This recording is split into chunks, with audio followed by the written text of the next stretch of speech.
A. Tu aimes le bœuf à la québécoise? B. Tu connais l'heure du prochain film?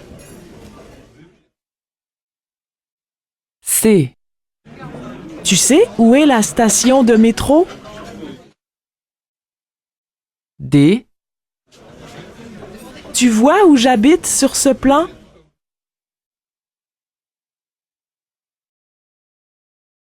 Bonjour madame, qu'est-ce qu'il vous arrive? Bonjour, j'ai très mal à la gorge. Est-ce que vous avez quelque chose pour moi? A. Oui, c'est plus difficile. B. Oui, je suis malade aussi. C. Oui, prenez ce médicament. D. Oui, voici votre facture. Question 4. Où est-ce que je peux prendre un café pendant la pause? A. 2 €. Écoutez l'extrait sonore et les 4 propositions. Choisissez la bonne réponse. Madame, je réserve vos billets. Comment voulez-vous voyager? A. Je pars le 12 mars. B. Je préfère l'avion. C.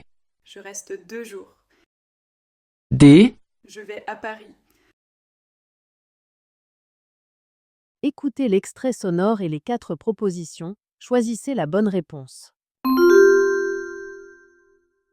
À quelle heure part le prochain avion pour Rio de Janeiro, s'il vous plaît? A. À demain matin, B. à 22h37. C. Le lendemain, D. pour 17h.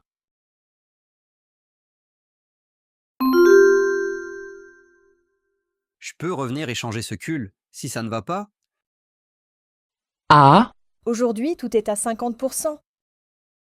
B. Bien sûr, mais seulement avec le ticket d'achat. C. Désolé, je n'ai pas votre taille. D. Regardez, le rayon or est juste en face.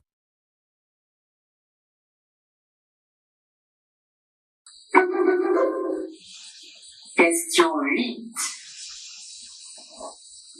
Bonjour, j'ai très mal à la gorge. Est-ce que vous pouvez me donner quelque chose?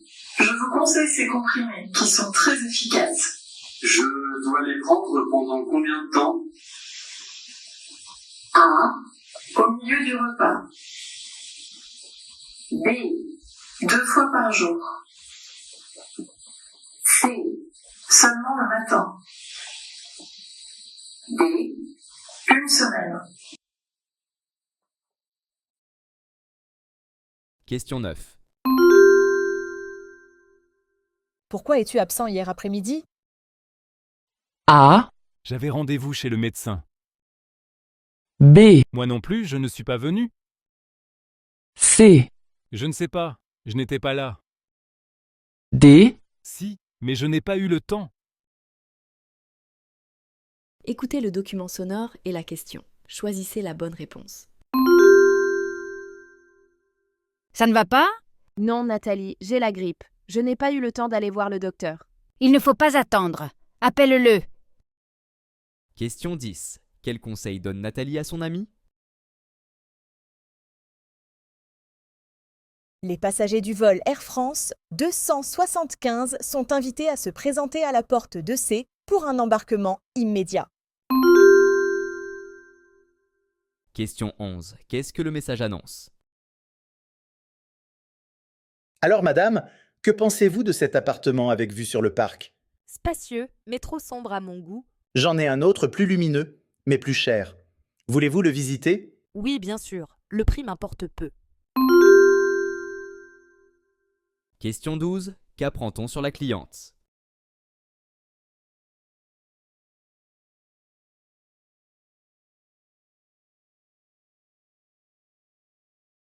Bonjour, je vous appelle pour savoir comment je pourrais récupérer ma voiture, une Peugeot verte. Elle est chez vous depuis 1 semaine. Un instant, s'il vous plaît, madame. Je me renseigne. La pièce qui manque pour la boîte de vitesse devrait être livrée ce matin. La réparation devrait être terminée en fin d'après-midi. Pourriez-vous nous rappeler vers 17h? Volontiers. Pourriez-vous m'indiquer à ce moment-là la somme indiquée? À tout à l'heure. Question 13. Que veut cette femme?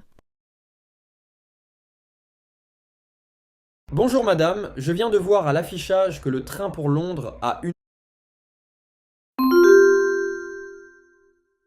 Je m'appelle Pascal. Ça fait 4 ans que je travaille dans une école maternelle. Je suis chargée d'aider les enseignants. Et Sophia, elle vient? Non, elle ne pourra pas venir avec nous au cinéma. Elle m'a demandé de vous prévenir. Pourquoi? Elle a une sortie avec ses collègues. Ils ont réservé une table pour 19 h. C'est dommage. Peut-être qu'elle pourra nous rejoindre plus tard. Question 16. Où sera Sophia à 19 h?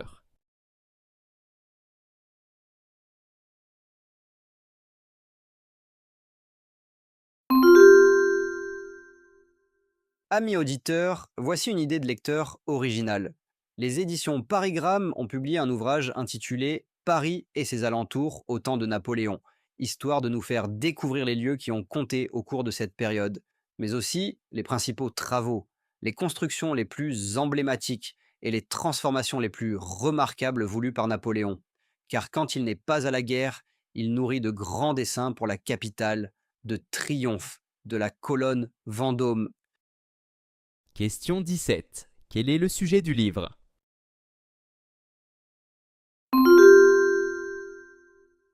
Centre d'affaires de la Cité, bonjour. Bonjour madame, je voudrais louer une salle de conférence. Quels sont vos tarifs et les services proposés?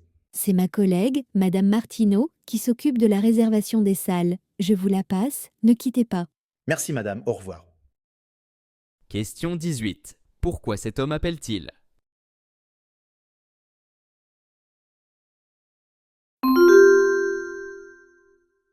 Alors, ça t'a plu? Oui. J'ai trouvé le scénario original et la fin surprenante, mais je ne suis pas très fan de l'acteur principal. Je trouve qu'ils auraient pu choisir quelqu'un d'autre pour ce rôle. Et la musique était insupportable. Question 19. Qu'ont fait ces personnes?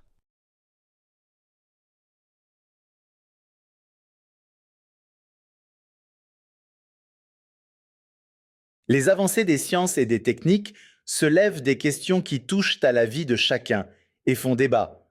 Le projet n'est plus une évidence. Les citoyens veulent comprendre ce que la recherche rend possible.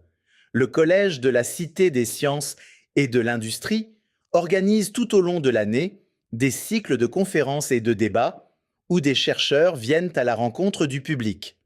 L'ambition est de permettre à chacun d'acquérir des connaissances fondamentales, de s'informer des développements récents, de se former une opinion éclairée pour que la science devienne une composante de la culture. Question 20. Quel est le but du Collège de la Cité des sciences et de l'industrie? Mathieu, je vous félicite. Vous avez fait un très bon travail de recherche. C'est vrai? Je ne pensais pas avoir réussi. J'ai mis beaucoup de temps. Ça n'a pas été facile. En tout cas, c'est une excellente copie. Vous avez la meilleure note du groupe. Ça alors, je ne peux pas le croire. Question 21. Qu'exprime le jeune homme?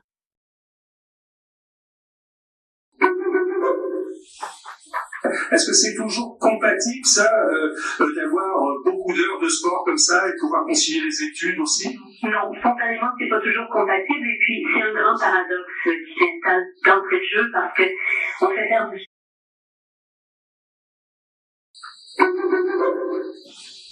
Bonjour, Monsieur Nouguet. Madame Lefebvre, de la Direction des ressources humaines de la société AGPRO. Je vous appelle au sujet de votre candidature pour le poste de graphiste. Votre CV a été présélectionné par la directrice des ressources humaines. Si ce poste vous intéresse toujours, nous aimerions vous rencontrer dans les prochains jours. Merci de me rappeler au 01 25 38 67 54. Au revoir. Question 23. Pourquoi Madame Lefebvre a-t-elle appelé Monsieur Nouguet? Les Français sont de plus en plus nombreux à rechercher les loisirs de plein air. Et le camping n'est plus seulement choisi pour de simples raisons économiques, puisque l'on trouve des terrains 5 étoiles qui proposent même des restaurants gastronomiques et des salles de bain privées. Le mot camping commence d'ailleurs à laisser la place à hôtellerie de plein air. Question 24. Qu'apprend-on sur le camping?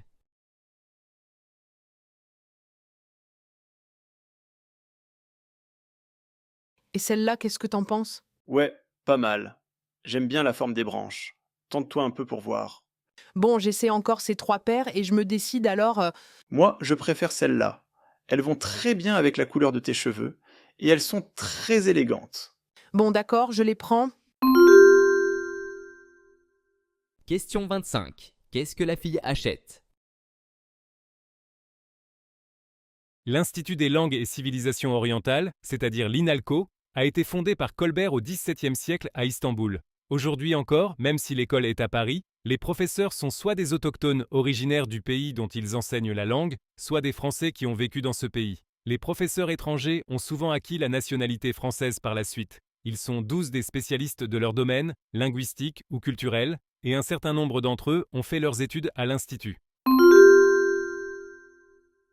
Question 26. Quels sont les critères de recrutement des professeurs de l'INALCO?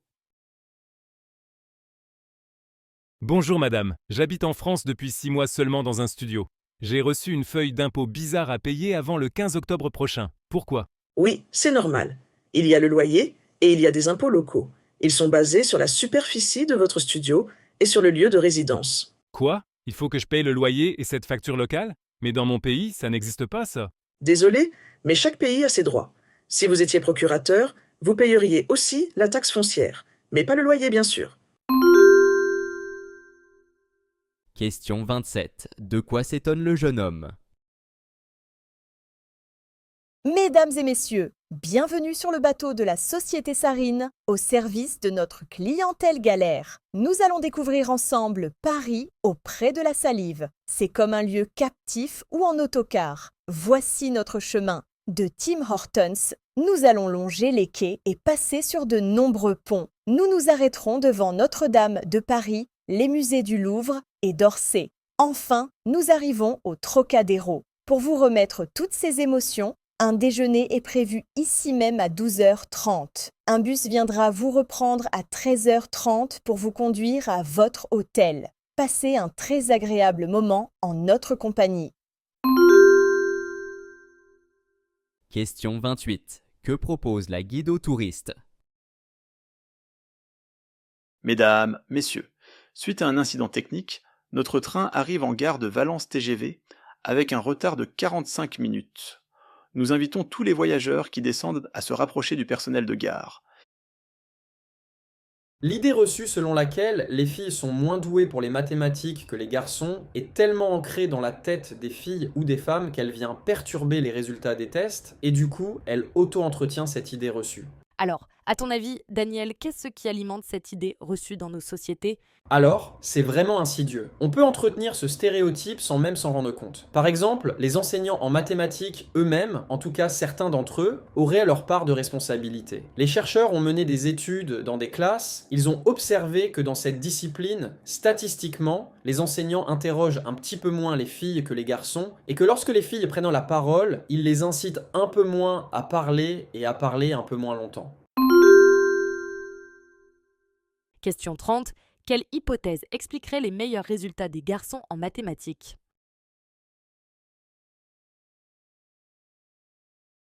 Si on en croit ce que disent les auteurs sociologues, je crois qu'on peut oublier les dimanches en famille, l'hiver au point du feu. Dans 10 ans, les parents auront de grandes chances de se rencontrer à l'étranger. Du coup, les enfants auront des grands-parents de pays différents. Ils voyageront plus souvent, plus jeunes, et tout ça est le résultat d'une plus grande mobilité dans le travail. La possibilité de se réunir devra être diminuée par le coût des transports. Alors, les familles auront sûrement un réseau Internet très développé, mais d'une certaine manière, ça va les éloigner. On peut imaginer qu'il y aura une tension entre la valorisation de la famille, en tant que groupe, et le désir de s'investir dans son travail. Question 31. À quoi sera confrontée la famille de réfugiés? Les articles de journaux, en tant qu'objet d'étude dans les manuels scolaires, existent depuis le 19e siècle. En revanche, l'actualité des journaux est restée très longtemps interdite d'entrer dans les écoles. Ce n'est qu'en 1957 que le gouvernement confère aux journaux quotidiens le droit de pénétrer tel quel dans les établissements scolaires. Ainsi, l'idée que la presse et l'école avaient quelque chose à faire ensemble, que la presse pouvait constituer un objet pédagogique, faisait son choix. Il a fallu attendre 1983 pour que le ministère de l'Éducation nationale ne se décide à administrer l'enseignement de la presse à l'école. C'est la création du CLEMI, le centre de liaison pour l'enseignement des moyens d'information. Question 32. Quelles mesures a pris l'État dans les années 80 ? La marque Agnès B, nous la connaissons tous, est-elle encore fabriquée dans notre pays et dans quelle proportion ? Oui, on continue à fabriquer en France. J'ai commencé il y a très longtemps. J'ai continué autant que je peux. On en est à entre 40 et 50% fabriqués en France, avec des usines avec lesquelles on travaille depuis très longtemps. On travaille ensemble, on leur donne une quantité à l'avance, on travaille de façon très très proche. Vous l'avez vu disparaître ? Non, en fait, ça arrête tellement de choses. C'est terrible. Tous les 3 jours, on entend quelque chose à fermer, quelqu'un qui fait la dentelle, les boutons, les ateliers. Question 33. Qu'explique la créatrice Agnès B ? La zone de France Info consacrée ce matin aux dérives de l'industrie pharmaceutique ou comment inventer de nouvelles maladies pour recycler d'anciennes molécules. Le mal de dos est devenu une spondylarthrite ankylosante. Une période de tristesse cache forcément une dépression. Aujourd'hui, on a l'impression, Philippe Eiffel, que tout est maladie. Oui, ça fait maintenant 15 ans que c'est dur. Vous savez, quand une industrie comme elle-là qui a reporté ne trouve plus de médicaments, alors elle attend des maladies pour recycler les molécules antérieures et trouver de nouveaux créneaux d'exploitation. C'est absolument scandaleux. La spondylarthrite ankylosante est une maladie exceptionnelle. Et deuxièmement, malheureusement, on n'a aucun moyen de l'éliminer. Question 34. Quelle est l'accusation portée contre l'industrie pharmaceutique ? Ce sont les entreprises elles-mêmes qui paient à la société une boîte à vire pour être auditées et à chaque fois, entre 200 et 800 salariés sont consultés. Réaction de Marie-Alice de Vandrieux, responsable du dialogue social au sein du syndicat de Force ouvrière. Quand une entreprise force ses salariés à être interrogés par une structure extérieure, forcément, vous allez vanter les qualités de votre entreprise et vous allez répondre favorablement. Les problèmes internes de l'entreprise ne seront pas du tout dévoilés. On sait ce que c'est un sondage, la façon dont on oriente les questions. Qui plus est, il s'agit aussi d'une procédure qui consiste à permettre à l'entreprise d'améliorer son image à l'extérieur. Donc forcément, la réalité biaisée. Question 35. Quelle est la position de cette syndicaliste sur les audits au travail ?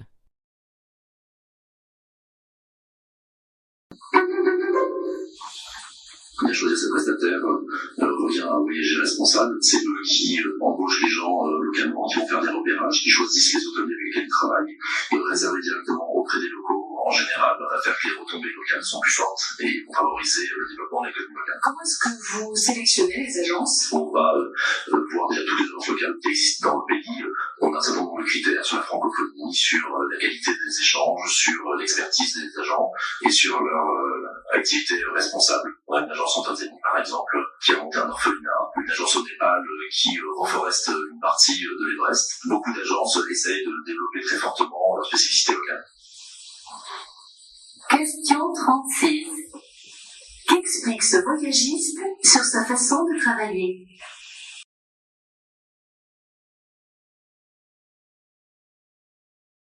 Pour commencer, vous signez donc pour le magazine des sources humaines un article qui s'intitule « Faut-il encore manger de la viande ?» et vous écrivez qu'il est nécessaire de diminuer fortement notre consommation sans pour autant devenir végétarien.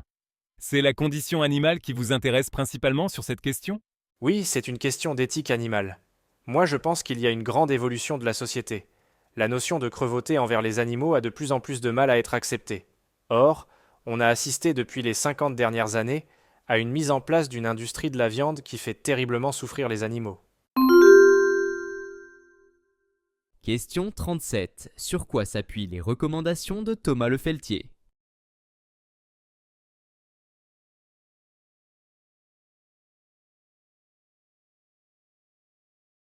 J'ai entendu à la radio que le chômage avait reculé en février, selon le ministère du Travail. Ce n'est pas l'analyse du Bureau international du travail, pour qui le taux de chômage en France n'a pas varié l'an dernier. Je t'assure que, comparant avec les pays voisins, le chômage a baissé en France pour tout le monde. Hommes, femmes, jeunes. Oui, c'est vrai. C'est bien pire ailleurs, chez certains de nos voisins. Ce qui est préoccupant, c'est que la situation s'aggrave davantage pour les femmes et les jeunes. Sur l'année, ça devrait s'allonger. Le gouvernement a fait de l'action pour l'emploi sa priorité. Les promesses. Pour les 12 derniers mois, le nombre de demandeurs d'emploi a augmenté de plus de 3%. Question 38. Sur quel point l'homme et la femme sont-ils d'accord?